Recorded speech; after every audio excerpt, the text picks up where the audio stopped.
The idea is that we're going to hear from three outstanding guests tonight. And I just wanted to give to those of you in the audience, just a couple of friendly reminders for us, but this is one of the many programs that the League of Women Voters Tyler Smith County holds and hosts throughout the year. The next panel that we're going to have is going to be focused in on mental health. And this is going to be important to sort of follow up on. But for now, at the election, we're looking towards the Electoral College and an understanding about what those processes are.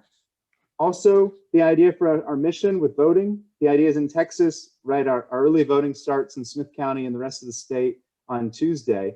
And the idea is that registered voters, if you wanted to vote absentee, you could already have requested that ballot, and the idea of returning it back. So for us, this event was put together by the program committee, chaired by Ruby Kendrick, and also supported by the board, with the president, Marilyn Wills.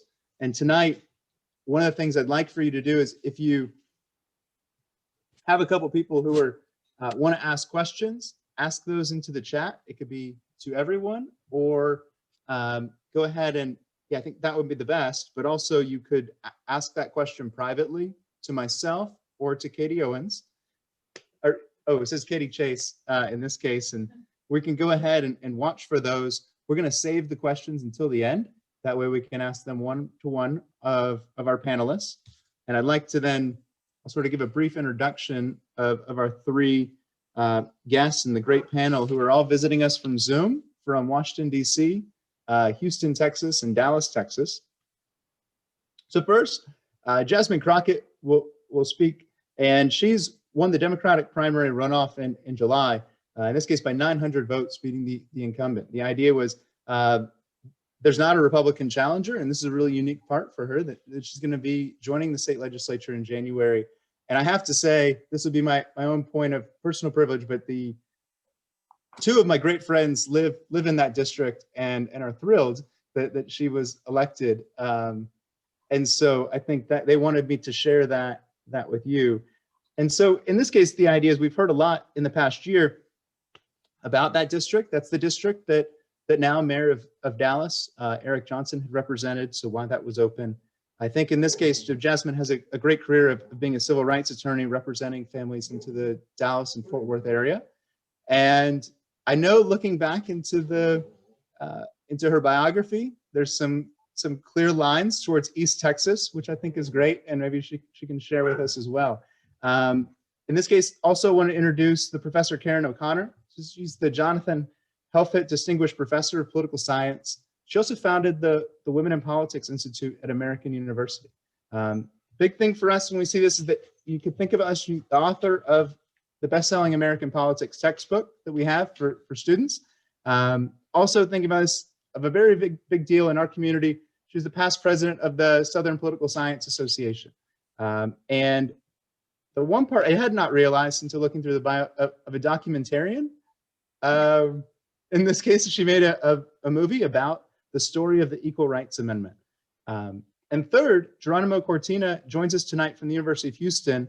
And I know already a few of us on the call listened to his podcast, Party Politics, on Houston Public Radio. So we wanted to lead with that. But he's an author of a book called Red State, Blue State, Rich State, Poor State, which sort of leads right into our discussion tonight.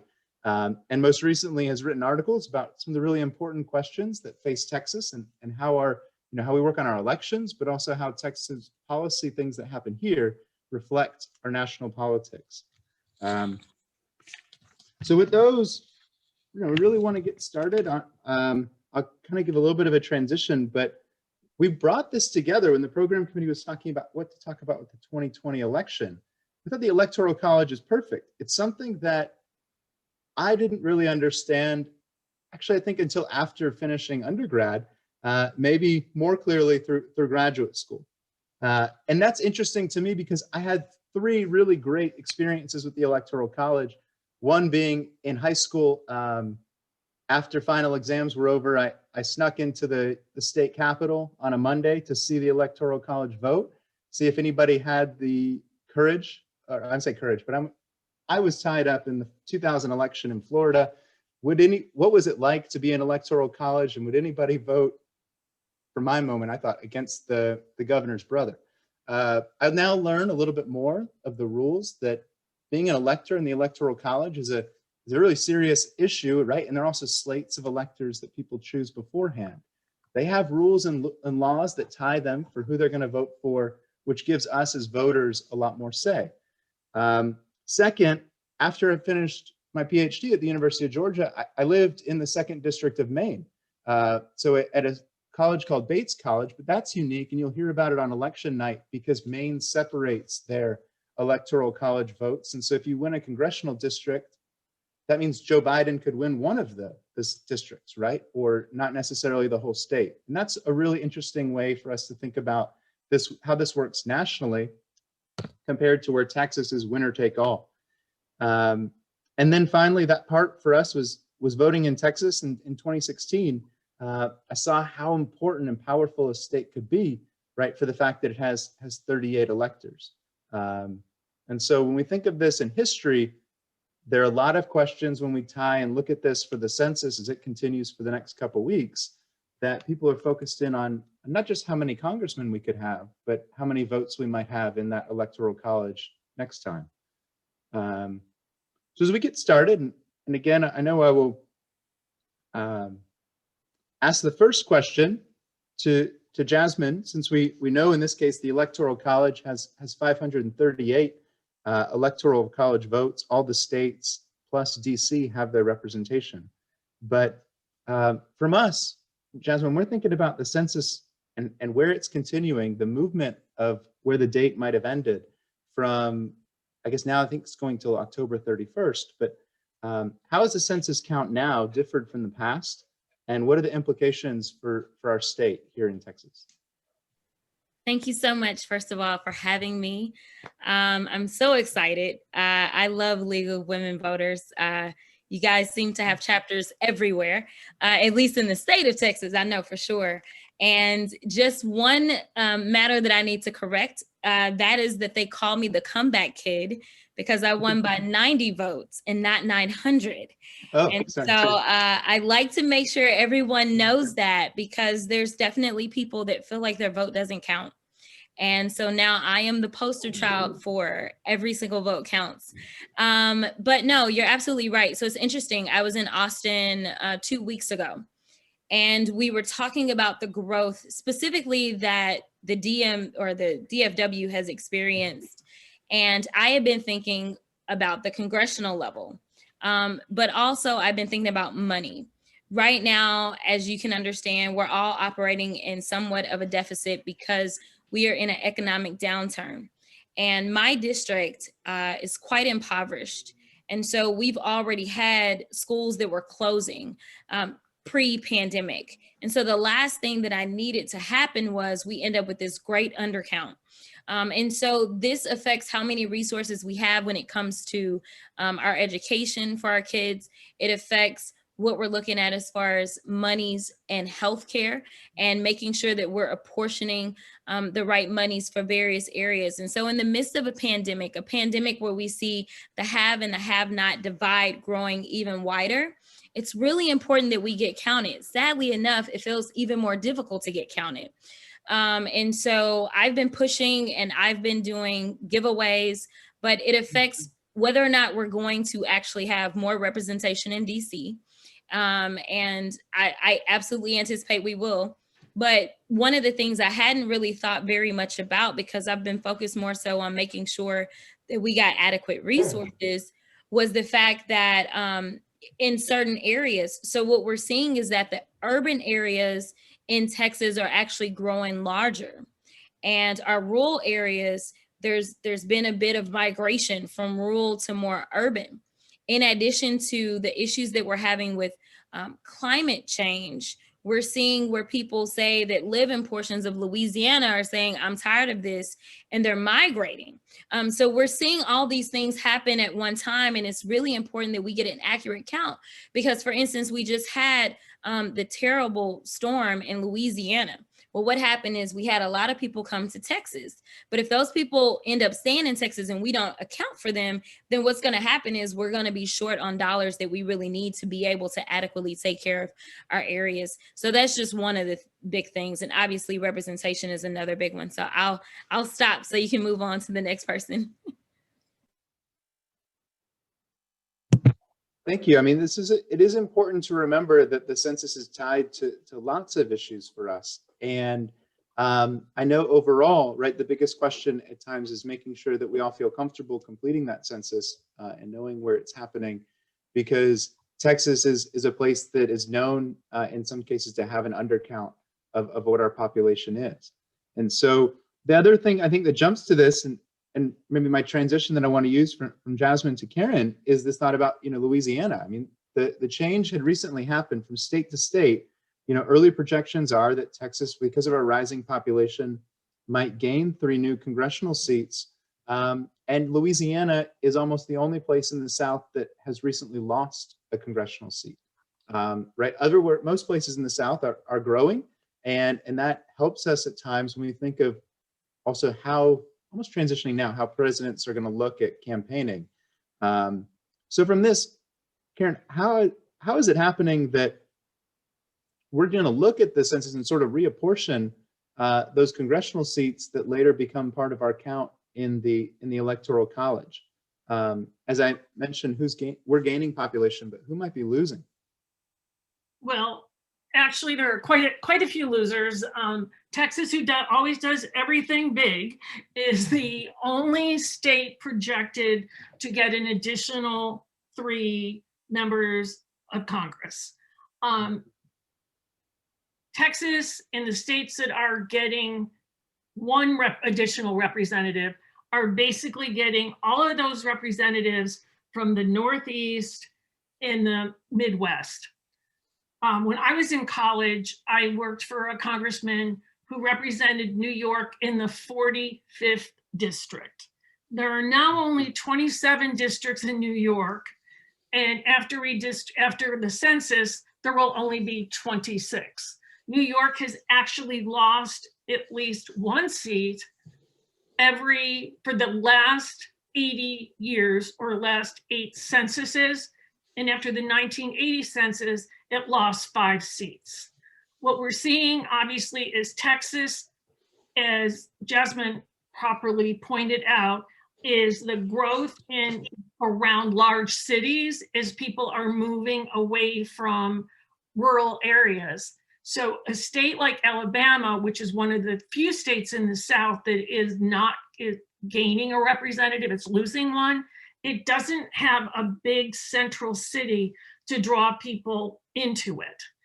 The irony of this the redrawing of districts and censusing is California is actually going to lose a congressional seat, even though it's grown in population.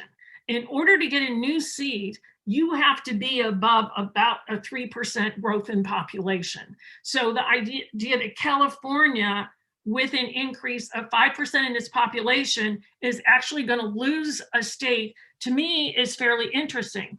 Population-wise, the worst decline in population of any of the states is West Virginia, who will go from 5 seats to 4. The only growth at all in West Virginia is actually, if you can envision West Virginia on a map, there's the Panhandle, and that is an area that I actually own a mountain cabin there, which is only an hour and 30 minutes from DC. So actually it's a lot of people now live there, believe it or not. You're in Texas, so people drive an hour and a half or 2 hours to get into the city for a job, and you can buy a house in West Virginia from $150,000 to $200,000. So this, quote, cities close to the District of Columbia are having a population growth, but the rest of the state is just plummeting in population. So as we look to the redistribution, the other interesting to me state is Florida. Florida is going to pick up 1 seat, but their population distribution is probably the most interesting, in that the increase in population comes from an increase in the number of young Latinos, as well as the increase in the number of the snowbirds who decided, after spending time in Florida, have decided to move to Florida permanently for whatever reasons that they do. But they tend to vote Republican, but the young Latinas who are coming in tend to vote Democratic, which will make Florida a swing state probably for until the next census. You all know a lot more about Texas than I do, but to me, the interesting thing is that Texas will now have the second largest number of electors in the Electoral College when it actually meets. And I just want to put in a little aside, the reason I'm probably on this panel is that I have done a survey of all electors, as well as the people who would have been electors had their candidate won that state, from 2004, 8, 12, and 16. I am not doing it for 2020 because in 2016, I got death threats, unbelievably nasty letters, phone calls, texts, all of them from Trump electors, from threatening to kill me to questioning how much money the federal government was supporting my research, to calling me a liberal feminazi because I gave Hillary Clinton $250 in 2008, when actually I gave her $2,500 in 2008. So they didn't even do their research well. But I can't go through that again. No. Yeah, I mean, we're going to ask you some questions about that. We really want to know the breakdowns of folks. But this idea really drives to the big important question about, it sounds, so many times we can talk about the Electoral College and it seems like Texas' big prize. Already you see when people talk about the 2020 election and what might an Electoral College strategy be, it's a big issue when people talk about, is Texas in the Republican column? I know today, like the New York Times was throwing out, if Joe Biden were to win Texas, he could potentially get more than 400 Electoral College votes, which I don't think that's happened. Since I guess Barry Goldwater, maybe. Not my modern time, and maybe it's Jimmy Carter, but and then the important part for us is, and I think one of the things to add in is the last time Texas went to a Democrat by the size of our growth, and Texas had only 26 Electoral College votes. So we think of that, we've added 12 more as this potential prize. But I do want to really jump to this, and it's kind of in the numbers, but to go to Jeronimo about the idea of, because of our size and it's the winner take all, it seems like Republicans are overrepresented sometimes by Texas, but there is a certain aspect where, does the apportionment of electors, where we add our House members plus our senators, actually mean that Texas has less representation in a presidential election? Right. Sorry, the mute button, of course. Well, thank you, Mark, for inviting me. Such a pleasure. And I want to give a very, very loud shout out to the League. The work that all of you do is extremely important. It's amazing. And we wouldn't have a functioning democracy without, people like you that are super committed to provide information, non-partisan, and as your slogan says, without opposing or favoring any candidate. So every time that I get invited to something that the League is invited, it's such a pleasure. I feel very humbled to be with you, and also with you, Karen. We use your textbook a couple of times at UH, and it's such a pleasure to be with you. So having said that, well, it's kind of a tricky question, and it's a tricky question because if you look at 30,000 feet from the ground, you can make an argument that, those states that have more population are going to be those that, tend to benefit from electoral votes, right? We see, Florida, Texas, New York, the most populous states obviously have more electoral votes.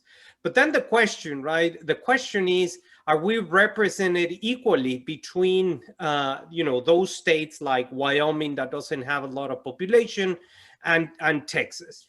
And the answer to that question is, well, not really. And the question here is, when you, for example, divide, right, the number of electoral votes, the 538, by the total number of voters of last election, that roughly was around 136 million people voted on 2016, you can get to a number that is going to be, the average or the national value of a vote relative to an electoral vote. So that number is around 4 millions of one full electoral college vote.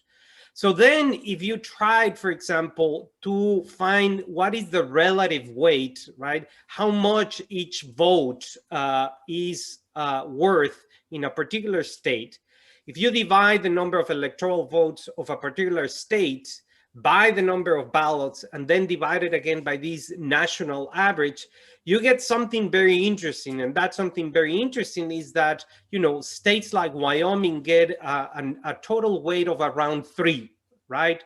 So that means that their votes are going to be very, very, very, very important. If we were or if the Electoral College were designed in such a way that each state would have equal representation given the population, so on and so forth, we would have a weight of 1, right? Everyone would have the same weight. And that would be, for example, states like Louisiana, right? Louisiana has 8 electoral votes divided by the number of votes that they play in the election by this national average gives you a number of 1. And then states, for example, like Texas, it's around 1.08. So in that relative term, we're not that bad. But states, for example, like Florida, they're completely underwater. And the value of their electoral votes is around 0.78. So not even 1. And then when you start, for example, looking at what does that mean for electoral politics, right? So if you take, for example, the numbers of other states like Oklahoma, Kansas, Nebraska, South and North Dakota, you take Wyoming, Idaho, Utah, Nevada, New Mexico, Colorado, and Alaska, and you add up, right? Those states add up to around 29 million people living in those states. That is roughly the same number that we have in Texas. But when you add up their electoral votes, those states represent around, well, not represent around, represent 63 electoral votes compared to the 38 electoral votes that Texas has. So in terms of representation, right? In terms of representation, are Texans represented equally in terms of, the size of the population and the weight that should have in an election? The answer is no. And then you enter those more significant arguments, right? The Electoral College was founded, as part of the great compromise between Federalists and anti-Federalists. You have issues about representation. You have issues in terms of, well, if we went only through the popular vote, well, why waste your time as a candidate going to rural Wyoming, right? You're going to spend your time in Texas. You're going to spend your time, and not in all Texas, right? You're going to go to Houston. You're going to go to Dallas. You're going to go to the Austin area. And then that's, where the argument gets a little bit messy. Can I hop in on this? Yeah, please. Thank you so much. And I would love to, Jeronimo, if you could send me those numbers that you obviously calculated out. I have found my teaching about the Electoral College and over the last just 6 months has changed completely in the context of viewing it as going back to the framers and part of the compromise, as you mentioned, but part of institutionalized racism in our system that I don't think when we've talked about the Electoral College before, we've thought about it in those terms. So we have these small white states, Iowa, North Dakota, South Dakota, where they are largely white states. And you have other areas of the country where have far larger minority populations who are being underrepresented in the election of the President of the United States. And it's something that really hasn't come to the fore, and we're not discussing it enough, I think. But when we take it as part of the package of racism that is so embedded in our system, I think it presents a very strong argument for abolishing the Electoral College. Yeah, I think that becomes a bigger question. I mean, I think the thought of it is that there's always needed to be a compelling argument before when we think about if we need to amend the Constitution and how would that exist. And right, sort of like you have to go towards knowing what the outcome would or principle is there instead of states voting on their interest. Right. And so I think that is there. The next parts that I want to definitely do is to build on our conversation by talking about these now electors. So we've helped to sort of talk so far on the question of how many people might get selected from our state. And this is to meet in like the second Monday of the month of December. That's the important part that I really want to separate from us, is that we're going to vote here in early November. And again, these electors are going to start meeting in December to make those votes informed by our election. So I want to think about this case, what power do they have, right? And how are the electors for us chosen? You know, and how likely are they to really represent me? I think, like you mentioned, there's timely arguments of this where recently, you know, I want to emphasize, all candidates get a chance to have electors. I know we recently saw questions in Wisconsin of whether Kanye West could have submitted his electors. But you're right, I'm saying you don't just have to be a Republican and a Democrat. If you're running, you get to have electors, right? And so you have to find someone to fill those spots. So you know you have all of those people who sign our signatures, but someone's going to be a close representative of your team. And I just really got a kick out of it sometimes when I think it was a reporter called individuals that were on those elector names and they didn't know that they had been selected. So we can turn our minds first. Now, I think when, you know, to Jeronimo, I want to get your perspective on the role of electors in Texas, maybe compared to other states first. Sure, and I'm sure that since we are in 2020, we are going to end up this election with Kanye West filing a complaint with the Supreme Court or something like that. I can assure you that something is going to happen with Kanye West and the Wisconsin electors. So as you said, Mark, at the beginning, we have basically two ways of electing electors, right? And it's, you know, when you study other comparative democracies, we're not voting actually for the president, right? We're voting for the electors that then they're going to get together and vote themselves for the president.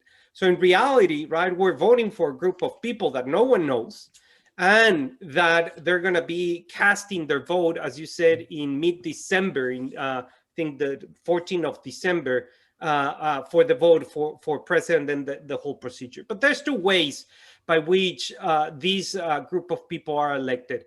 And the first one is, you know, through a state party convention or the state party committee. The Constitution allows the states to pick the, you know, the electors however they choose. These are the most common ways.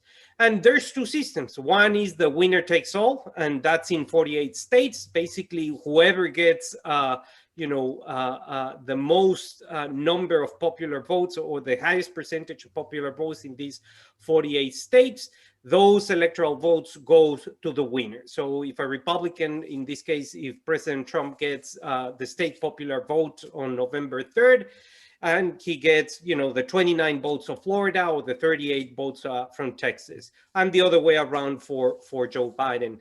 And then we have what it's called the district system. And only Maine and, as you said, and Nebraska have these weird and complicated way of dividing it by congressional district, which they allocate one vote or a different number of votes. And then whoever wins the popular vote in the state gets the number of the rest of those electoral votes. And that happened, for example, with John McCain and, you know, President Obama. And so it has happened again. So basically in Texas, right? Basically in Texas, whoever wins has to vote for that particular candidate. In July of this year, there was a Supreme Court case that basically asked the question about faithless electors, right? In 2016, here in Texas, we had a couple of people that voted for John Kasich instead of voting for President Trump. And one Republican elector, also from the state, voted for Ron Paul instead of voting for President Trump, and that time candidate Trump. So in 2017, the state legislature thought, well, we need to put these people in order. We shouldn't be allowing them to go bananas and start casting votes, one here and the other. So they introduced a couple of bills, House Bill 543 and then SB 394, and they died in committee. But the Supreme Court in July, which is very interesting, the ruling is that states have the mandate, or if states, I mean, to put it differently, if states wanted to make electors faithful in terms of the elector for the Republican won, you have to vote for that one. You cannot change one way or the other. They can do so. I don't know if we're going to see something in Texas comes January with a new legislature in place, but it's something that it has to be done. And the other states operate in the same way. And there's a bunch of states all over the place, from Alabama to Wyoming, that have certain laws or rules, including penalties, like if you don't vote for your candidate that you pledge your allegiance to that candidate, you can be fined $1,000, $500, or some sort of other civil punishment. So it's interesting to see how the electors behave, but now the window that some political analysts were thinking about for 2020 in terms of, well, maybe they're not going to vote for, this candidate or the other candidate, that door has been shut down, and therefore they have to vote for the candidate that wins the popular vote in these 48 states. Thank you. Yeah. I mean, that really is an important part for us to sort of remember, that our states have the power that we're not, in a sense, I think part of that means that there's trust for us in the electorate of how we're going to vote, instead of, in this case, like 1800s, where we're going to think of who are the individuals that were elected to make those choices. But you're right. This is, it was fascinating to me when I learned at one point that there's, the states are fining individuals, and that puts sort of a price on what that individual might see as their principle. Because as you mentioned with the conventions, they may be selected as an elector before they know who that nominee is. And that's a huge thing. I want to transition then to Karen, is the question about, for us, the insights about the backgrounds of these individuals who are electors. I mean, I'm trying to make the suggestion, at least I know in classes, we always figure that somebody must be very elite if they can make it to the state capitol and be casting their ballots. But we also know, at least in Texas, right, our state executive committees are set to represent our state Senate districts. And so I wondered in this case, how in other states across the country, how are people usually drawn on these slates of electors? As we have seen in the response to COVID-19, with every state having its own response, to some extent, you get the same amount of variations across the 50 states. And Jeronimo just put it out really well in the context of different states have different potential penalties or lack of penalties for faithless electors. There have been so few faithless electors. I think political scientists have devoted way too much time to discussing faithless electors, because at no time would they have ever made a difference in any election in any of our lifetimes. So first of all, you have my personal favorite example of how electors are chosen is in California, where every member of the House gets to actually pick who is going to be the elector from their district. And one very prominent member of the House who chairs a committee has had her daughter be her chosen elector every presidential year she has been in Congress. And through 2016, I was unable to get that person to return a survey.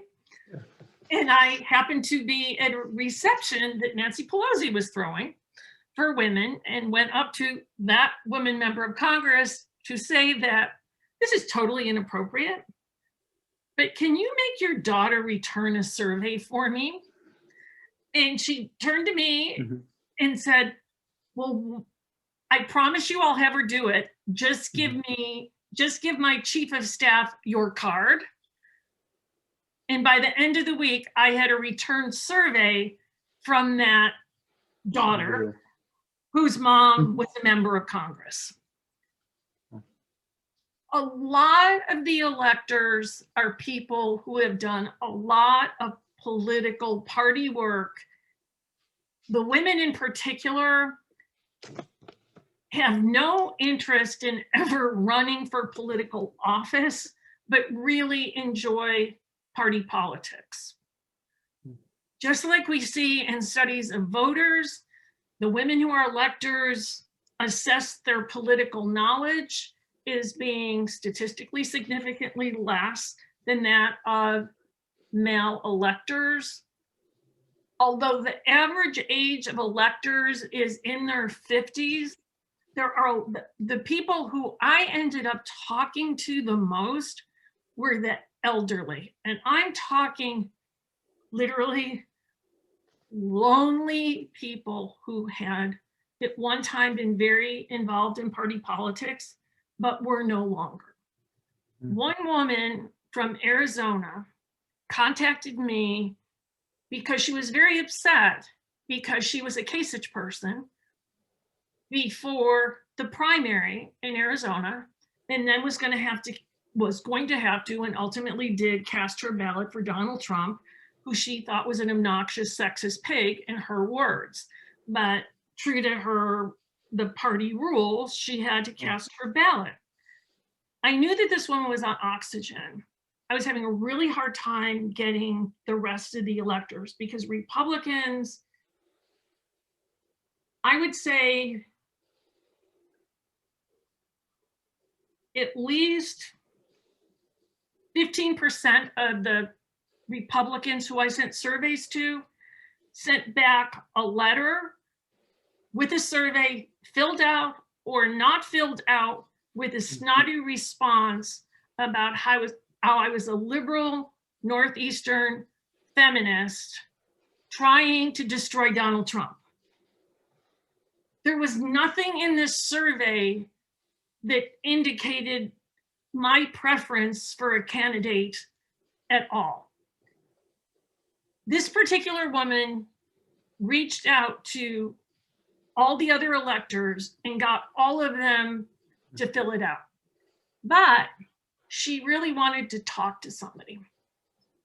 And she had great stories because she had been targeted by one of the groups that had been founded to pressure electors not to vote for Donald Trump. She received over 300 pounds of physical mail, okay? The way I can equate this to is a Miracle on 34th Street or whatever street it is. And when they say, do you recognize Santa? And the Postal Service comes in the courtroom scene and brings in all the bags of mail to Santa, is the person is sitting in the witness seat.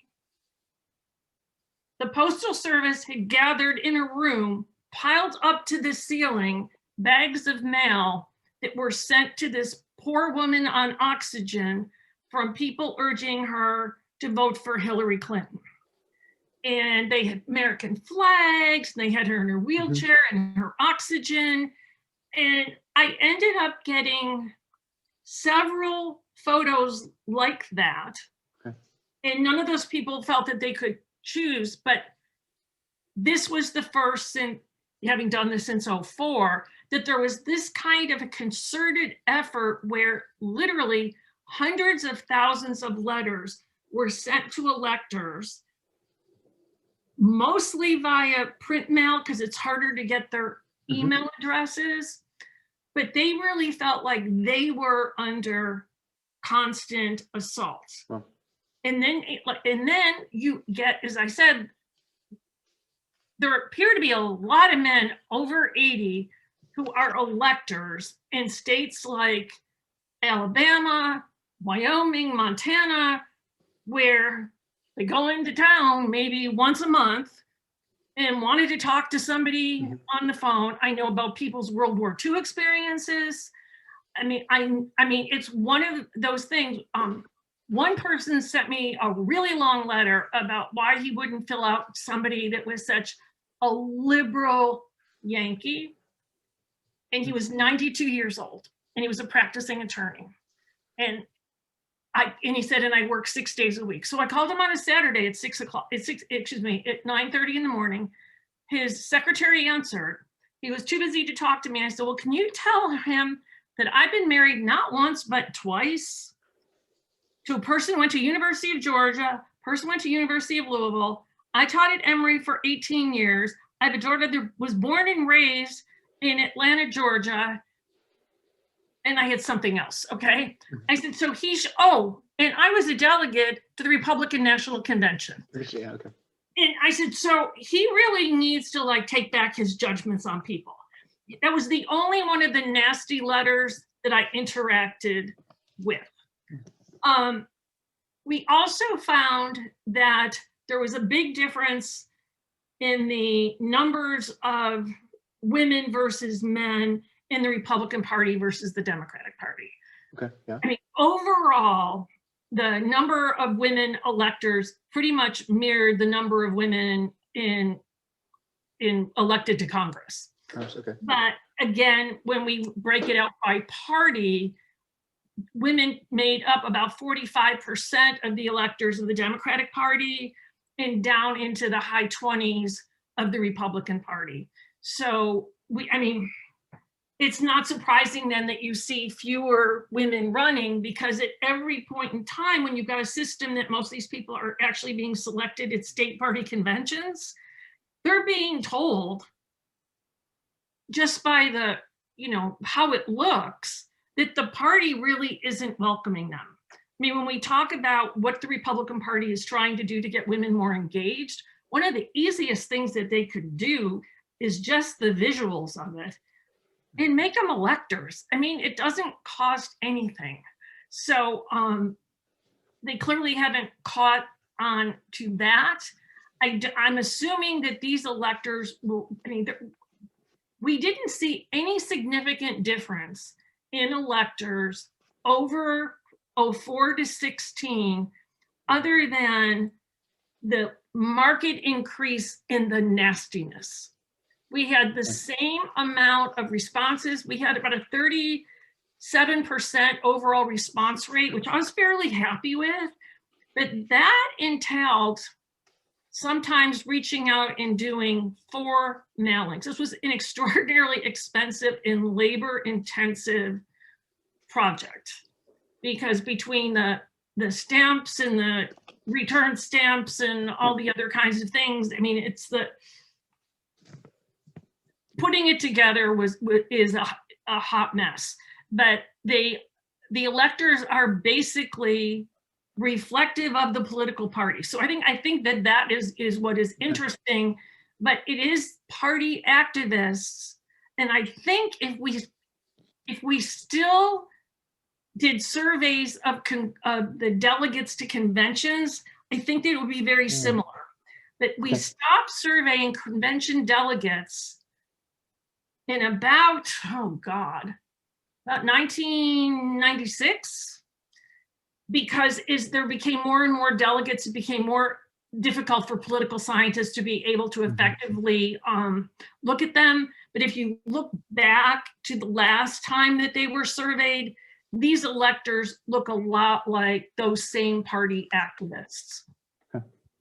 Oh, that's fascinating, especially when you think it really drives home to the point about the party conventions and where those are. I've only attended 2, one in Virginia and the other in Utah. And so I think really when you sort of think about those differences, what caught me was people run almost can oppose each other for some of these ideas, right? Oh, They yeah. campaign for these positions. And if you have a faction within your party, then they may face someone there. So you could have a woman running against a woman, or you could have a woman running against a man for those different selections, and they're made by the group. I know, Jasmine, I wanted to also talk with you about this on the question of sort of in any of your experiences, who among us in Texas sort of knows what it might take to become one of those electors, right? I'm thinking in this case, we're just talking with my students this week on, wait till you're 21 to run for the state legislature. But, how about this next case? And the thought of how far in advance you need to be planning to be an elector in Texas. Yeah, I think really Karen has touched on it. It's really just a party insider type of thing. Most people, it's kind of like, oh, we've got the Electoral College. What exactly is that? And what do you mean electors? I thought that there was an actual college. There's people, you get all these different questions where people are like, I thought it was this fictional thing that was out there. You're telling me people actually represent these numbers. And it's like, yeah. And they're like, well, how do we get those people? But even when you start talking to people about a state convention, I think we just got to the point that people are starting to understand the national convention. But, obviously Texas has gone through our fair share of transition when it comes to the convention process overall, because we used to do the Texas two-step. And so it was a matter of you would go and you would vote, and then you'd have to go back for your county convention or your precinct convention. And then you would have a county convention later. And then, it's like at every level, you're being elevated from the precinct convention to the county convention to the state convention, and then to the national convention. So people really don't understand. So the only people that ever become electors are like party insiders, or someone who's really been taken under the wing of a party insider. We've got here in Texas, a lot of times it's elected officials or formerly elected officials that are actually getting it, at least from like the big city kind of area. Like usually it's not even just a party insider, but like you are like an elected, or you are, as Karen laid out, related to an elected. But it's definitely an insider game. It's not just kind of big donors. Yeah, and big donors, exactly. So it's one of those things. But Karen has definitely covered it, so I won't belabor the. But it's it reinforces that, right? With the insiders, then there's sort of trust where we don't run into some of the questions that Jeronimo suggested. So maybe the state legislature doesn't have to write a law about it if everybody we're selecting is kind of internal. Yeah. But I think at least what's done, I've seen a little bit with the nominations, but would have been in that last 8 years, Republicans used to do the winner take all for their delegates, and then they went to proportional. That allowed, was sort of something the Tea Party had asked for, and now that's changed all of those. So once someone asks for a rule change, we maybe 20 years from now, we can do this Zoom call again, and we'll find out that electors are a big deal. We'll have these issues 20 years from now. I think one of the best parts about heading down to the ledge, besides the fact that I get to be the comeback kid, I doubt anybody else is going to have such a slim margin coming into the House, is just the fact that, when we talk about insiders, people don't understand how deep it goes, right? They have no clue. A lot of times when people think that they're kind of freely making their choice, they're really not, right? You've got these people that are infusing cash into these elections. Like we just got done, they just had reports due here in Texas. And the amount of money going into these legislative races is mind-boggling. Like it was just a period covering, I want to say 2.5 months that they had to turn in. I didn't have to turn anything in because I don't have an opponent. I mean, there's one Democrat that's running that's outraised everyone, which never happens, especially for a state leg seat. And he raised almost $700,000 in 2.5 months. I mean, they're averaging $400,000 and $500,000. And so it's exciting to go into the legislature knowing that I didn't get there except for the people getting me there? Yeah. And really being able to write legislation that people can really like sink their teeth into. So one of the things that most people are kind of concerned about is the fact that the average person doesn't really care for the Electoral College, especially seeing the huge disparity in the 2016 election, knowing that millions more people voted for somebody else, yet that person didn't take to the White House. And so I can come up with creative legislation to propose on the state level to hopefully help out, because Texas really is a big deal. I mean, it plays a huge role when it comes to the presidential election. And for the longest, you know, Texas has been handed over to the Republican Party. So it's exciting to be going down there and going into a session where we may actually take the House and be able to at least make changes on our level, even if obviously we can't control the federal level, but we may be able to make changes on the state level. And knowing that it's a redistricting year, and knowing that Republicans literally are drawing these lines in such terrible ways that we really don't have equal representation. It's going to be a stressful year, but it's an exciting year. And I feel like I'm just more so driven by the desires of the people right now that I'm ready to just kind of get to January already. The one point I do want to make is, unlike prior presidential election years, I'm assuming that the state electors are not going to be meeting in state capitals, and instead we'll be doing this remotely somehow. No, that's a good point, because our party conventions were that way, right? And so of course we have a national convention meet that way. Yep. And I think one of the things that is important, you know, I mean, because right now, I remember Karen had mentioned the question of, you know, the visual optics of how people look. I mean, that really took me back to that question in 2000, where I was just sitting in the gallery trying to look down at people in Florida, right? There were then just the 30 seats, but they looked a lot like the group that you just described with Jasmine and Karen, right? They were, there was nobody else that was 18 in that room, right? And so kind of to give you the perspective. I think in other cases, you know, Jasmine described other legislation, and it's important to mention that there's a movement among other states, and states like New York have already and Maryland have added on to this, but the National Voter Compact is where states have all decided that they would ask their electors to vote with the national winner. And this is going to be, but that only goes into effect once 270 electors are in place, right? So if all the states could deliver a winner, then they would. But right now they're far from that goal. And so that's, you know, something though to think about, because that gets us away from this collective problem of who's going to go first, right? They've all said we're going to go together when we come. So I think that jumps to us. The final round of questions I want to ask is this idea of how Texas is going to fit into the national election, starting with kind of with Karen again. We talked about already, we've mentioned the December 14th date right now. But I guess that jumps into some question of, we have uncertainty of whether all the states might meet the deadline or safe harbor part. I wonder, we don't have to talk about that as much, but in this case also, how important is it to certify those state electoral college votes? What would happen after? Well, we've already been, the Census Bureau has already said that it will not meet its March 31st, 2021 deadline to give this, in order to give the states their numbers for redistricting. So at this point in time, I guess my best answer to you is, I have absolutely no idea. It seems like Ruth Bader Ginsburg died 5 months ago, and it was what, 2 weeks ago? Weeks, yeah. I had lunch with her in August, where we talked about her pancreas, okay?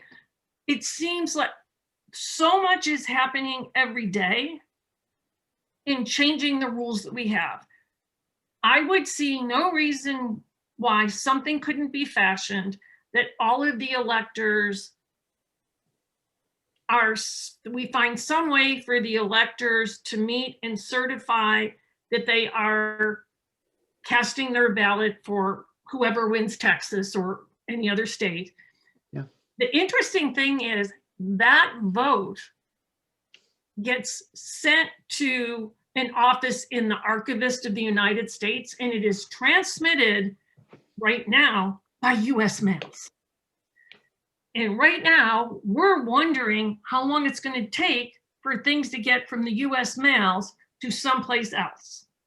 I have sent a friend in DC 2 cards in the last 3 weeks, and they have not received anything.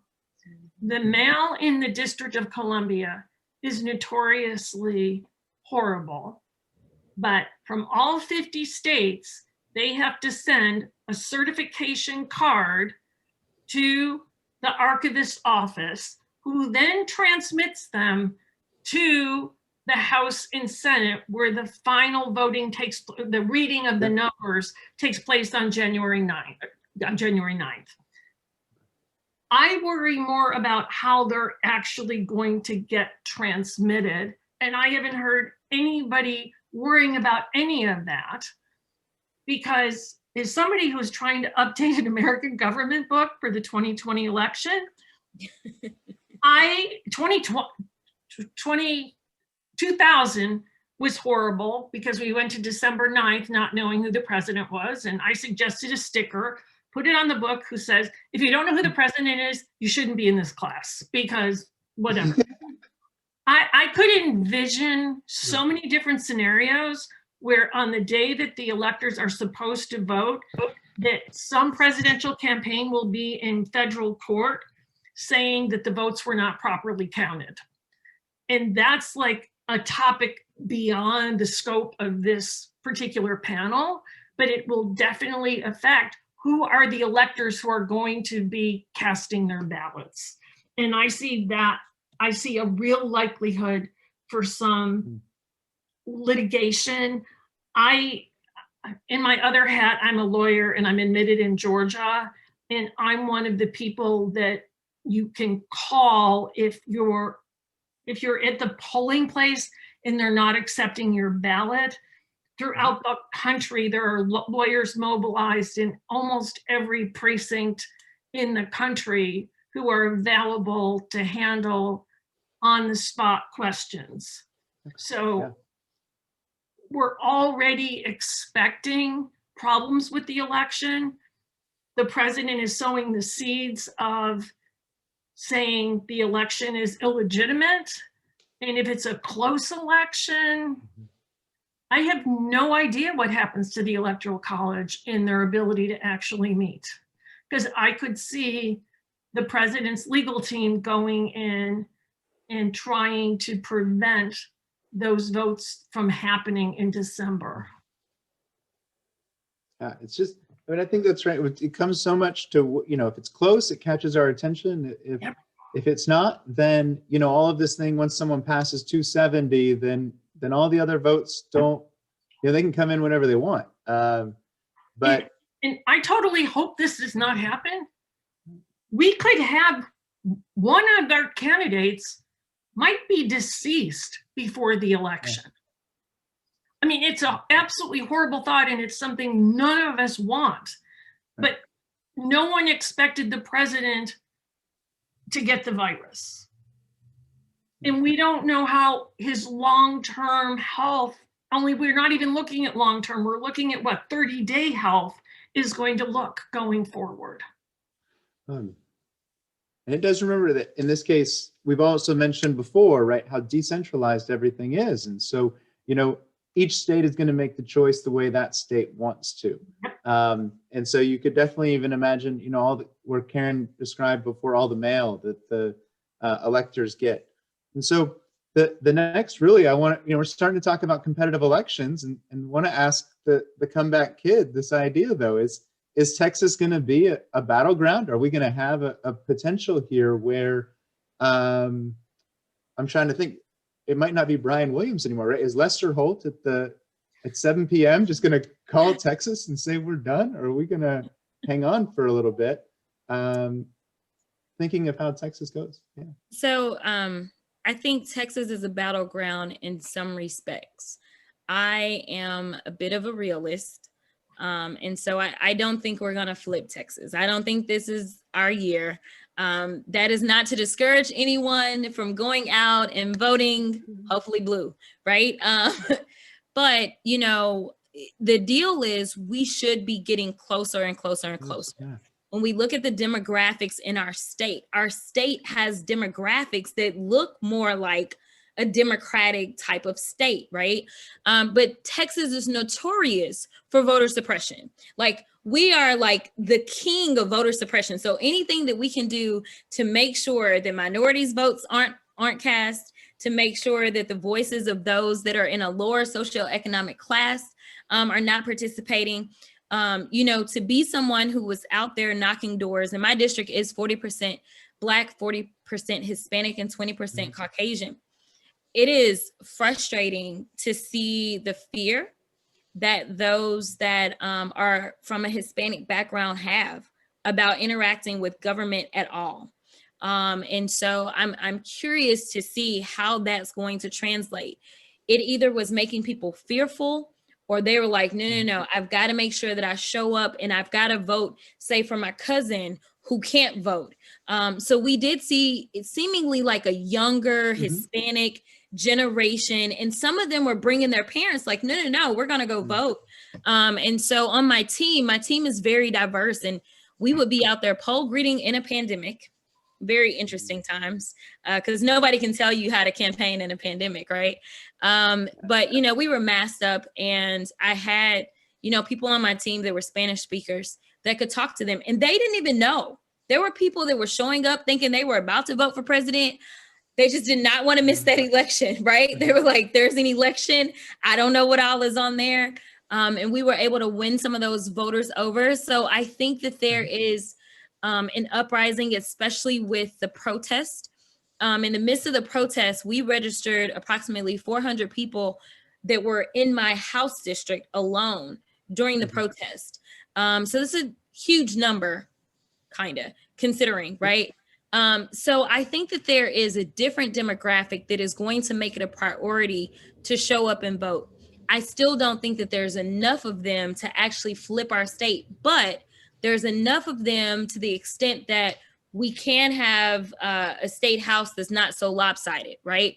But we just have been in litigation because, you know, we used to have straight party ticket voting. And in the midst of COVID, that was one of the things we were in litigation about, is like, hey, wait a minute. We're dealing with having to socially distance. We're dealing with really wanting to move people fast. And now they can't even do straight party ticket voting. They're going to have to go down a very long ballot if they want to cast votes for everyone. And because of COVID, in lots of counties, what we're seeing is that they've got city council races and school board races that did not take place in May when they were supposed to. Instead, they got postponed to the November election, making our ballot even longer. And so, you know, there was a district court judge that said, hey, not today, basically, right? It was like, no. I'm going to say that you guys have to make sure that straight party ticket voting is an option. But of course, the Court of Appeals, Fifth Circuit, is wonderful to us down here in Texas. So of course, very quickly, they were like, no, ignore that, right? So we did this back and forth. You know, here it is 2.5 weeks, 3 weeks before we start voting, when we had kind of this volleying going on. And that is my biggest concern, is that we have truly what probably represents a minority voice that is having the majority of the influence on everything, whether it's our courts, whether it's our elections, whether it's in our US Senate that is trying to push through a nominee. I do believe RBG was brought up, God rest her soul, but she may have played a part, or Karma won, because we may be slowing this train down on this confirmation. So I think that Texas is in play for different reasons, but I don't think statewide we're looking at flipping Texas right now. But I think that we're looking at positioning ourselves to be able to be a more inclusive Texas, one that will not continuously seek ways to suppress the vote of minority voices and those of a lower socioeconomic class, so that everyone's voices can truly be heard. Until then, I just don't see how we flip the state. I can just jump in on something that Jasmine said. One of the interesting findings we had was that a majority of the women electors mentioned that they had been taken to vote by their mothers, where we did not get the same finding about males. And it represented an earlier study we had done of college freshmen around the United States, where many of them mentioned how much it meant to them as little kids to be taken to vote. And you mentioned like sort of going as a family activity. And I think that's something that with COVID, we're going to lose a 4-year cycle of kids being taken out and getting their little stickers and you know, whatever. So there's a lot more going on with COVID than we, you know, if we sat down and started thinking of all of the things, we'd all be jumping out of the window. Okay. I'm in DC, I live in a 4-story house. So yeah, you could actually jump out the window and kill yourself. I know in Texas, you don't live in tall houses, you live in long houses.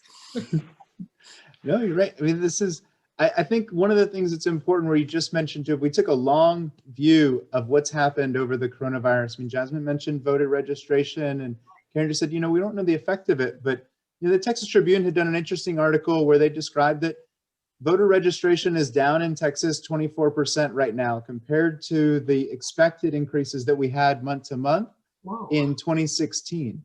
So, you know, that's not necessarily something that all kicked into gear last week, right? I mean, making up for it. And so that really plays into what Jasmine had also talked about of the changing electorate. So in that case, Jeronimo, I wanted to also have you discuss a little bit about Texas being a battleground, but also maybe where we're seeing some shifts of Texas or other places in the country.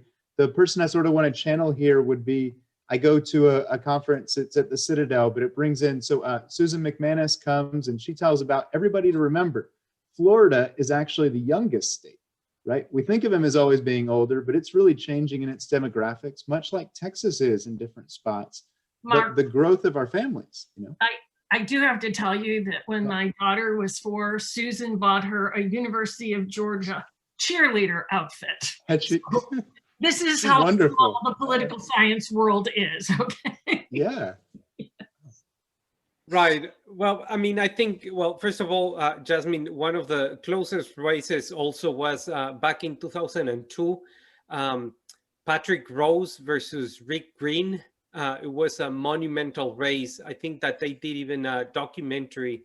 So just Google it. It's you're gonna have a lot of fun watching that documentary because it's in the 45 House district. It's fantastic. You're gonna love it. But and for anybody else, it's a PBS documentary. It's fantastic in 2002. But you know, speaking about these changes in the electorate, Jasmine brings a very, very important point in terms of you know, flipping or not flipping, and we always fall in that false dichotomy, right? Is it going to flip? It's not going to flip. But when you look at a deeper view, you see that elections across the state in Texas, from you know independent school districts to you know the last one more competitive was the state attorney's race. The races are becoming more and more and more and more and more competitive. So that means that the margins of victory are declining significantly. I mean, just to compare 2016 to 2020, you see Hillary Romney winning Texas with 16%, 16 points difference between him and President Obama. And now President Trump won with 9% of the points. So that means that something is happening. That something that is happening is the electorate. So you have an influx of young, and the vote in Texas is trending brown, and it's trending more and more younger. So that is, you know, a generation of people that have been completely socialized in American political system. They know the system. They understand elections. They understand how important is their vote. And Jasmine just said it. Most people, or some young Latinx people, live in multi-generational households where, for example, the grandmother might be a green card holder, and for whatever reason she doesn't want to be become a naturalized citizens. But these younger folks that live in those households are taken to the polls by grandma and say, you're going to vote. So that issue of civic responsibility, civic participation, is something that it's brewing up in every single election. So it's extremely important. You see it, in Houston, Dallas, Austin. That is that big triangle where population growth is growing, where population is growing, while East Texas, North Texas, and West Texas is losing population. So that makes these areas, big urban areas, right? These big metroplex where you guys are, but also Houston, and then Austin, New Braunfels, San Antonio, a very competitive area where this younger population is starting to get engaged. We just did a survey last week with an oversample. It's a national survey of Latinos, and young Latinos in February, when we polled them here in Texas, 58% said that they were, super likely to vote. 1 week ago, that number went to 68%. Older Latinos are at 85% voting intention, and we haven't seen those numbers before. So you see it. The case of Florida is a very similar case, right? You have a number of Cuban Americans that, that had children in the, early 2000s or late 90s, right? And those younger Cuban Americans do not care at all whatsoever about foreign policy towards the island. They don't care about Castro. They don't care about anyone, right?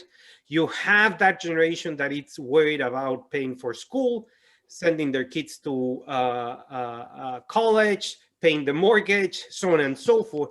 And then you have a very important influx of Puerto Ricans moving into the I-95 corridor in Central Florida, which traditionally support the Democratic Party.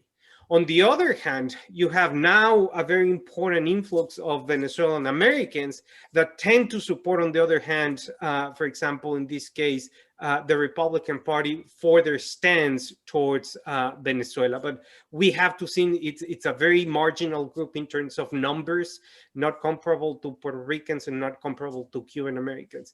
So all across the country, you're seeing those changes, right? You're seeing that by 2050, the US is going to be a minority majority country. So what we are seeing in big urban areas, right, that diversity in terms of food, in terms of culture, in terms of languages, in terms of economic activity, is going to be spread out all across the country. And that diversity is what is making economic growth.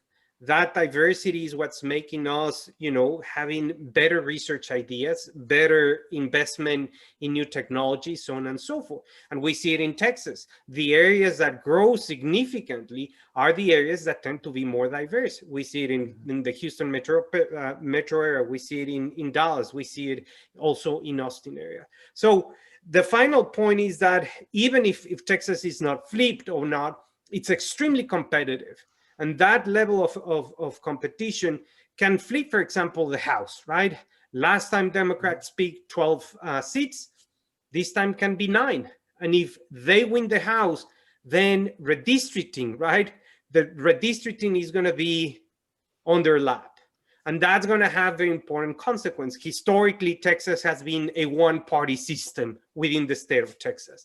From 1875 till, perhaps, let's say 1960s, right, when that conservative movement started to brew, right, it was controlled by the Democrats, very conservative, but Democrats. Then 1994, that's the day or the year where Democrats lost everything and began this Republican uprise, right? And since very few, there hasn't been a Democrat that has won a statewide election in the past, 20, 30 years or whatnot. So it's something that it's ruined, it's changing. Some, I guess the Republican Party has noticed that to a certain extent, but also as with the Democratic Party, you have different let's say, wings that someone wants, like, let's keep it, you know, kind of George W. Bush kind of Republicans, and some others, they want to go the other way. Oh, I mean, that's important. It really underscores too the changes like this week where the Biden campaign had announced, right, they're going to spend $6 million in Texas, and that's something that we haven't seen before, right? Like at least 2016, I didn't see a lot of TV ads unless I was watching football. And the thought here is that the other big movements, right, occurring with Beto O'Rourke's organization, right, these are still widely disseminated groups that are trying to simulate a response of what a Republican Party is doing right now. And I guess we'll see later on whether those central activists, right, are going to be brought in to this party part about then becoming electors in the Electoral College, right? As Karen was saying, seeing their role come into that. But it's amazing to think this happens 51 times across the entire country, right? Everybody fighting the same game. For us, our state is changing, and these have been some great perspectives for us to think about the way candidates are preparing. And so now I want to transition, though, just for us to go to the questions that are in the chat. So first, I want to start with that first question and sort of first identify it to Jasmine, and then let the groups respond. But the question here is, earlier it was said that Louisiana was losing congressional seats and therefore its population. It's really the first discussion we had. Do we know why this was, right? Is it due to the infrastructure, economy, or prone to the natural disasters? And I guess I was just thinking about that. I know from us, maybe thinking of what Louisiana legislature could do, or if we saw some of this towards Texas, does it also give us a real question about investing in our communities and how we can make sure that Texas continues to be a place that people want to move to relative to the other areas? Anecdotally, it would appear that some people in Louisiana are just getting sick of the weather. How often can you keep building it back better, to talk about, a Joe Biden phraseology there? But, after Katrina, people left and never came back. And it's not a place where you have New Orleans is no longer a thriving city. I described it as the Southern Political Science Association moved our convention to Louisiana, to New Orleans when I was president. First year we did it, our membership doubled. Then when there was Hurricane Katrina, took us 4 years to go back. When we went back, there was only one. There used to be eight direct flights a day from Washington National Airport to New Orleans. It went down to one, okay? In the airport, the concession stands close at 5 o'clock. To me, those are symbols of a city that is not thriving and not coming back. So when you're not thriving and you're confronted with climate change, which is having definite impact on places where people are migrating to, people from Louisiana are going to Texas. And that's part of the really unprecedented growth that Texas has, I am certain, is coming from people from Louisiana who don't want to go that far away from home, but see Texas is a safer, more vibrant, and a place that has many more opportunities. Cool.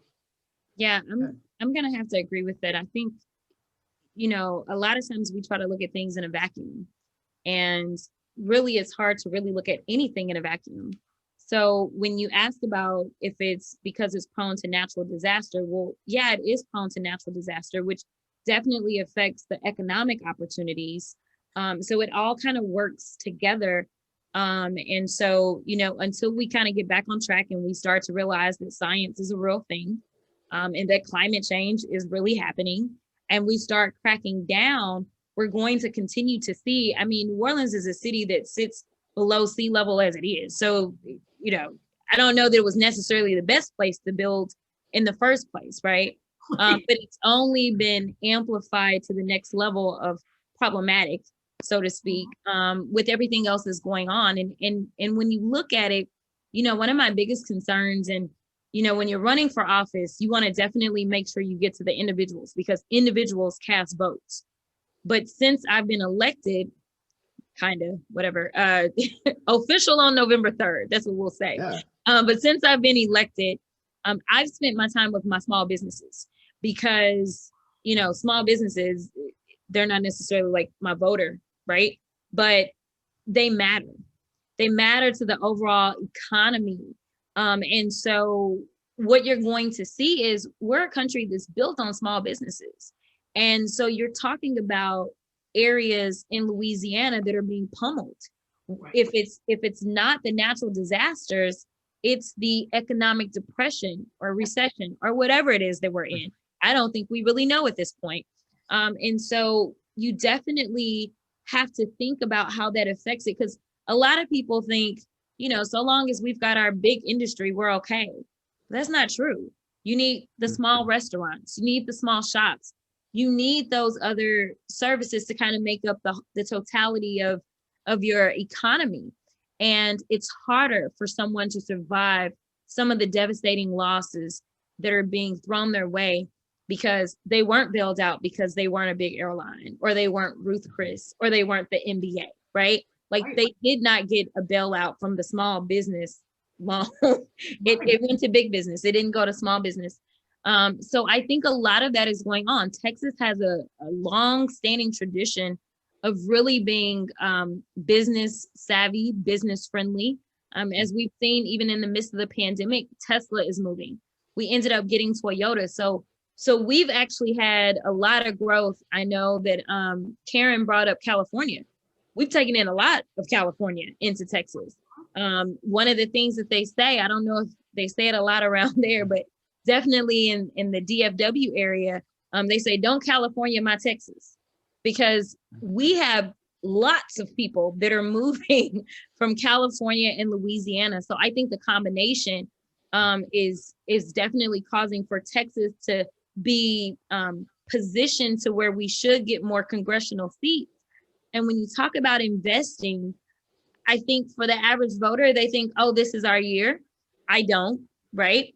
But if you are a serious contender for the president of the United States, if we're in a redistricting year and we're potentially going to get 3 more seats, you probably want to make some kind of investment and probably want it to be with those that are within your party, because we're going to be the ones that are going to be charged with drawing these lines. And if you don't want some crazy lines where we end up with these pickups and they all just go in some crazy way so that the Republicans can continue to take an advantage, so that you're still suffering when it comes to the congressional makeup, because you're just one part of it. You need your legislature, your national legislature, to really support some of the things that you're pushing for. So I think it's a very smart investment in our state. I think the average voter probably interprets it as, this is our year. That's not what it is. Like, that's kind of the checkers stance, but the chess stance is, no, I'm trying to get this set up so that I've got some support from myself while I'm in DC. So, yeah, great points. And I think in the biggest part we have, and I would just mention from Jasmine's district, right? That's really how we enter Dallas. And so we see all the construction as well that can occur there. And remembering, right, how once we start traveling again and heading back on Highway 80, right, then where are we going to be? Yeah, no. And as you talk about transportation, the bullet train is going to be the source of economic boom in Texas in the midst of everything that we've got going on. And it actually starts in my house district. So that's where it begins. And then it goes down to Houston. And so my biggest concern has been, how do we make sure that we're not just taking people's land in my district, but we're actually pouring in and making sure that there's economic opportunities for those that actually reside there, because there's economic opportunities from actually making sure that we get this train built, but also in the operation of it for years to come. And so, you know, when you talk about representation and what does it look like, it looks like someone who's advocating for those that are within their area and making sure that you understand your demographic, you make sure that you understand what their struggles are, So as I'm losing small businesses, they need to be able to pivot. They need to be able to benefit from this huge economic boom that we're going to see with the bullet train. Point. Then I want to jump in. We got one more question in this case, and that was really going back to this idea of electoral college vote versus us all just voting together. But the question was, can Dr. Cortina speak on the origins of the Electoral College, its role in disenfranchising minority voters, and then since we elect all of our representatives, why not the president?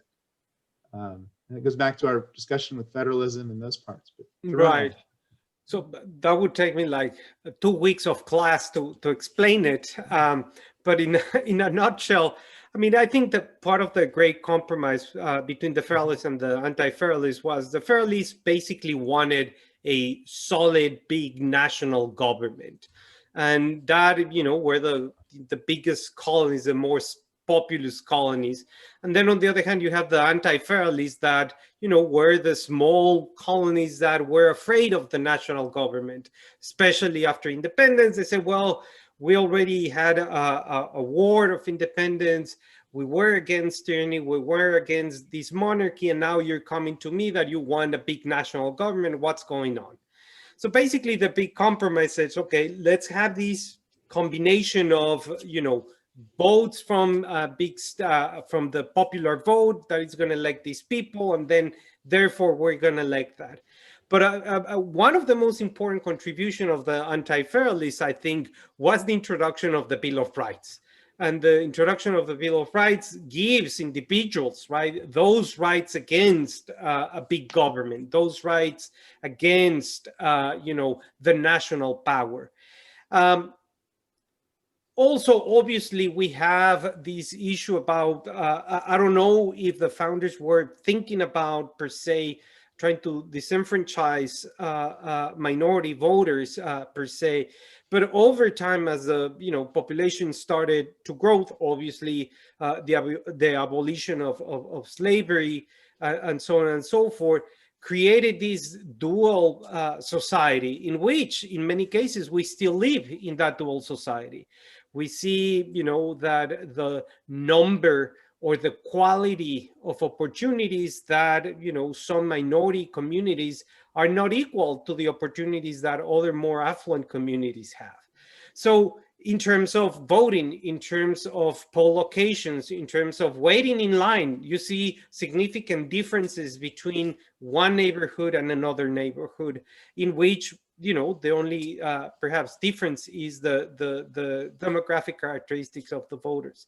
So after the Voting Rights Act was passed in 1965, we had a country where we couldn't call ourselves a democracy, right? Because a big part of the electorate that was already completely part of the polity was not able to vote, was not able to exercise the franchise because of poll taxes, because of voter intimidation, for a number of reasons. The way that we elected representatives as, direct democracy, as, voters in Jasmine district voted for her, that is, part of also that big compromise where, people are allowed to do that, but the national government. And I think the logic behind that was the type of connection that local officials could have with their constituency in comparison to the president of the United States. And obviously you have all the writings, you have John Jay, you have Hamilton, you have all these great thinkers thinking about, the tyranny of the majority, how we're going to defend ourselves against, the masses that are not very well versed on political matters, or they cannot read, or they don't own property, so on and so forth. So you have those elements, and the only way that they could form a more perfect union, as I think John Jay said, was with this compromise of, okay, you little states are not going to be completely left alone, and you're going to have some power in deciding who's going to vote for the president. Great. And one thing to add with I want to involve Karen and Jasmine in this conversation. Since Jeronimo mentioned the Voting Rights Act, this really opens up then the question about the 14th Amendment. And so that I see as a huge puzzle. If we move to a national vote and my vote counts just the same as someone in California's, how do we enforce a question that would it matter of the 14th Amendment and the equal protection of voters? So I sometimes think that this idea of we run our elections in our states and therefore that becomes okay, that we have no real federal election because, so New York can have its voting rules and Texas, its voting rules. This is a very hard question, I would say, that I'm giving us to, is this thought that we need to have, how big of an undertaking is that nationally to make sure that we're all treated the same as voters in Louisiana or in Texas? I think we need to go back to the beginning. And somewhere in the last 2 days, I read that for the first national elections we had in this country, only 7% of the population was eligible to vote because of property owning requirements. We also know that they couldn't really talk about disenfranchising minorities because slaves were chattel and couldn't vote, and women couldn't vote. So we had half the population couldn't vote, and then in southern states, anywhere between 20 and 50% of the population also couldn't vote. So I don't think that they were deliberately disenfranchising people because they never even gave it a thought that those people should vote. I think in terms of having a national election, it would take a constitutional amendment. And we know how rare those actually are. And I think we would end up with arguments similar to those that were made against the Equal Rights Amendment, that we would have southern states saying this is somehow the national government making a play, and look at what they did, in the context of the Voting Rights Act, which Southerners, still complain about. And of course, the Supreme Court has pretty much eviscerated it anyway. I mean, as of yesterday or the day before yesterday, the Supreme Court has said that South Carolina can keep its discriminatory practices going in the context of the requirement of having a witness your mail-in ballot. So, I mean, when I look at the foregone conclusion of the addition of a new justice before the, not necessarily the election of a president, but before the next president takes office, the court will be so firmly in a direction that is against expanded voter rights. I mean, the idea that today the two justices in the court deciding not to hear a case decided to jump in and say, oh, and by the way, we need to get it off our chests that individuals' religious freedom is horribly endangered by the fact that this court has said you can marry who you want. I mean, they didn't have to go there in not deciding that case, yet they decided to go on record as that gay marriage should not be protected by the Constitution. So I think that we are going to see far greater moves post this election in states that are narrowly clinging red to make certain that they make as many voter suppression rules as they can. So unlike the optimism of your question is how that we can get a national, I think the real question is going to be, how can we stop greater state restrictions? Okay. Good points. Yeah. I absolutely agree with Karen. I mean, as I laid out before, just how much Texas normally does to suppress the vote. I mean, of course, our governor was in the news again because he loves to be in the news for being usually on the wrong side of things, right? And so he was in the news because of this idea that we can only have one drop box, right? It's like anything that any municipality or any county does that he doesn't like, even though he allegedly is a Republican, he then wants to exercise all this power, and he doesn't want to allow whomever is in charge to be in charge. And so there's been a huge fight with our governor and the county judge in Harris County and the county judge in Dallas County. He has been like this, and I have my thoughts about why he was coming after my county judge. I think that my county judge may be challenging him when it's time for him to come up for re-election in 2 years. But what we're seeing is this move, right? Because first it was Abbott was in the news because he said, nope, no more than one drop off for mail-in ballots. And then we saw, I want to say Ohio. I think Ohio went through the same thing, and the courts were like, nope, we agree. No more than one drop-off location. And so this idea that it's let me do anything that makes it more difficult, to me is an attempt to keep a very good minority in power. Because let me be clear, even though I don't believe Texas is going to flip, I think that if we actually talk to everyone in the state, I think we probably are more blue than we are red. But it's a matter of who has access to the ballot box and how easily the ballot box is accessible. I mean, one of the things that we do all the time, and I don't know what you guys are about to do, but normally the first week or two of early, well, we only usually have 2 weeks of early voting, but usually the first week, it's during like 8 to 5. It's like bankers, it's like, who can go to vote from 8 to 5? I mean, you're not considering like the working mom or whatever, like no one can go vote 8 to 5. I mean, technically, you know, by law, people should be allowed to go and cast their vote, even if they're at work. But you know what? If you're working an hourly job at McDonald's or Jack in the Box or something like that, you're not saying, hey, I got to go vote. You're trying to make sure that you're going to get every dime on your check, and that's going to be that, and there's not going to be any problems. So I think Karen is absolutely right. I think it, you know, I don't think that right now we've got to instead be on the defensive.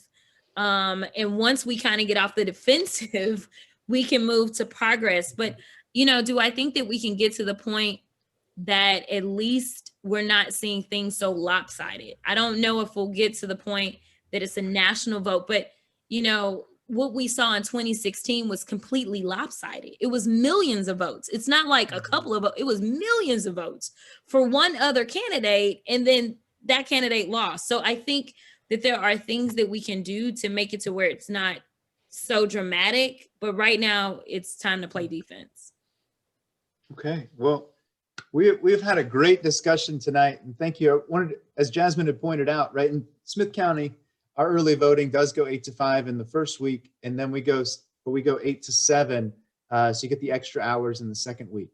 And so the other idea, I'd say the biggest concluding point, we have thrown a ton, with all of the expertise that's on this panel, discussions about how the process works after we vote. But I think the one crucial part was this all gets started with us voting, right? And then giving that number and sort of all the instructions to those electors. So it's very important, hopefully, for us to make sure that we go out and vote, as that starts on Tuesday. And then the last thing I wanted to do is to think about our panelists, if there's any final moments that you have in closing, and then we will end the Zoom call here, making sure that they can get back to Dallas, Houston, DC, and us to Tyler. I got 2 dogs that just walked in the room. I think they could go for a walk. All right. Yeah, we enjoyed it, Karen. Thank you so much. It was great meeting all of you. Yes, thank you for the invitation, and go vote. Yeah, absolutely. I was gonna say the same thing. Thank you for the invitation, but please, please, please go vote, and then take somebody else to go vote. And I'm so excited to have met you. Nothing makes me happier to see an awesome young woman of color getting elected. I mean, this has made my day. Okay. Aw, thank you so much. I'm serious. Okay. Good night, everybody. Bye-bye. Good night.